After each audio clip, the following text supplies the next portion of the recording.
She called me mom every single day for 11 years. She sat at my table, ate my food, and held my hand at my husband's funeral. Then, while I was still grieving, she emptied my bank account, forged my signature, and smiled at my face. What she stole, I got back tenfold. Eleanor Voss spent 38 years building something real. Retired accountant, Sacramento, California.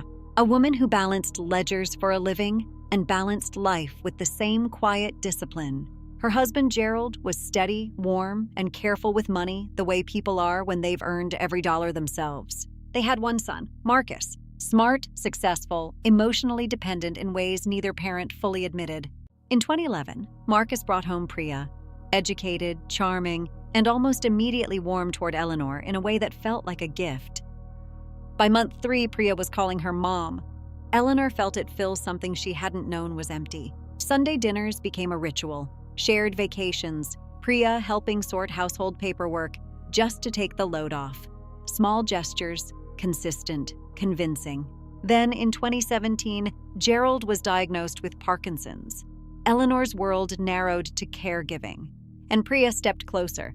"Let me handle the finances, Mom. You focus on Dad." Eleanor was exhausted, grateful, and completely trusting. She signed a limited power of attorney. That signature would cost her everything. This is how elder financial abuse actually works. Not one dramatic robbery, a slow bleed, carefully managed. Over 26 months, $300,000 left Eleanor's accounts. Every transaction was structured under $10,000, a federal technique called structuring, deliberately used to avoid automatic bank reporting flags. Priya had done her research. A second mortgage was placed on Eleanor's property using a forged signature. 3 new accounts were opened in Eleanor's name. Eleanor was never informed. Gerald died in October 2019. Eleanor grieved so deeply she barely functioned for months. She trusted the woman who held her hand at the funeral. February 2020. Eleanor needed $8,000 to repair a roof leak. She logged into her savings account. Balance, $4,200. She sat completely still for a long time. Then she called her bank. A fraud specialist named Tom pulled 26 months of transaction records and walked her through them one by one. Eleanor, a retired accountant, understood every line of what she was looking at. She called Marcus. He said, "Mom, you must be confused. Priya has been helping you. She loves you." He stopped answering her calls. Marcus chose Priya. Completely, without hesitation. Eleanor sat alone in her kitchen for 48 hours. No food, no calls, sitting in the silence of what that family had become. Her neighbor Carol knocked on the door on the 3rd day, took one look at Eleanor, and made a single phone call that changed everything. Only 1 in 44 elder financial abuse cases are ever formally reported. Most victims never tell anyone. Shame, confusion, and the devastating grief silences people more effectively than any threat. Eleanor was done being silent. Carol contacted Adult Protective Services. Through them, Eleanor was connected to forensic accountant David Reyes, a man who had spent 20 years untangling exactly this kind of paper trail. David spent 6 weeks reconstructing 26 months of transactions. Every withdrawal, every forged document, every structured deposit. He built a case so airtight that the DA's office took it within 2 weeks of receiving his report. Eleanor filed both a criminal complaint and a civil suit simultaneously. Priya hired an aggressive defense attorney who argued Eleanor had gifted the money, that it was voluntary, that Eleanor was confused, that the power of attorney covered everything. Then Marcus filed a petition to have Eleanor declared mentally incompetent, a move designed to destroy her credibility as a witness before she ever reached the stand. Read that again. Her son filed paperwork to have her declared incompetent. The same son she had sat with on a bathroom floor at 3 a.m. during his panic attacks. The judge reviewed the petition and denied it within the same hearing. Then Eleanor took the stand. 71 years old, widowed, betrayed by her son and daughter-in-law simultaneously. She sat in that witness box and did not tremble. She did not cry. She walked the court through 26 months of fraudulent transactions with the precision of a woman who had spent 38 years as an accountant. The jury needed 4 hours. Priya was convicted on 3 counts of elder financial fraud and 1 count of forgery. 4 years. Full restitution of $300,000 ordered. Marcus filed for divorce, but only after the conviction. Only after there was nothing left to protect. Eleanor felt nothing when she heard this. Not relief, not satisfaction. Something heavier, much heavier. Within 18 months, $190,000 was recovered through asset seizure. Eleanor's forged mortgage was declared legally void.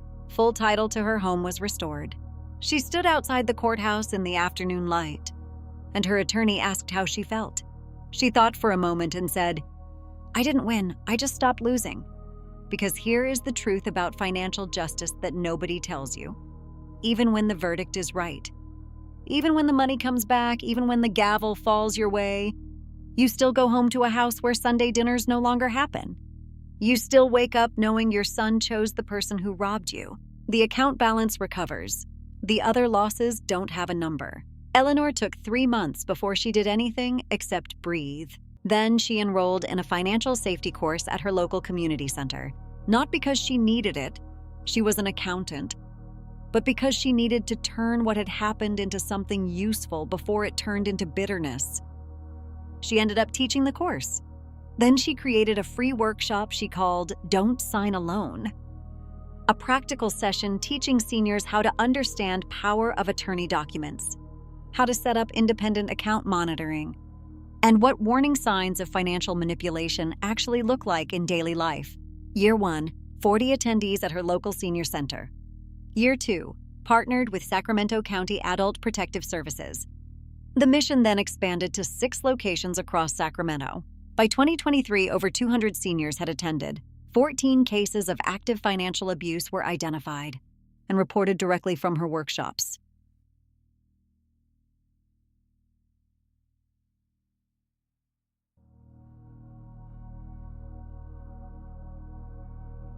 Marcus wrote 1 letter to his mother. Eleanor read it twice, set it down, and did not respond for a year. When she finally did respond, it was not with forgiveness.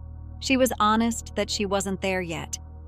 It was with terms, with boundaries, with the calm clarity of a woman who had learned, at great cost, exactly what she would and would not accept from the people in her life. She told him, "I don't know if we have a future, but I know exactly who I am now." Priya didn't just take $300,000. She took every relationship in my life that was only held together by my willingness to ignore the truth. What was left after she was done was real. The sun set over Sacramento as Eleanor moved forward. The silence of her home was no longer heavy, but clear. Eleanor took 3 months before she did anything except breathe. 1 in 10 Americans over 60 experience some form of elder abuse. Financial abuse is the most common type. $36.5 billion is stolen from American seniors every year, and the majority of it is taken by family members, caregivers, and trusted friends, not strangers, people with spare keys, people who call you mom. The warning signs are specific and learnable. Sudden changes in account access, pressure to sign documents quickly, a trusted person isolating you from other family or friends, unexplained withdrawals. Anyone who says, "Don't worry about the details." If you are watching this and you have an aging parent, ask to see their accounts, not to control, to protect. Make that conversation happen before someone else does. And if you are watching this and you are Eleanor, you are not confused. You are not overreacting. What you felt was real. What happened to you was real, and you are allowed to fight. Eleanor Voss lost $300,000. She also lost a son, a daughter-in-law. In 11 years of Sunday dinners she now understands were never what she thought they were. What she found on the other side of that loss was a community of 200 people who show up, who call, who sit with her at tables where nothing is being stolen. The most expensive lesson I ever paid for, she says, also turned out to be the most clarifying. I finally knew exactly who was real. The sun set over the city as Eleanor found her peace. The light of truth finally settled.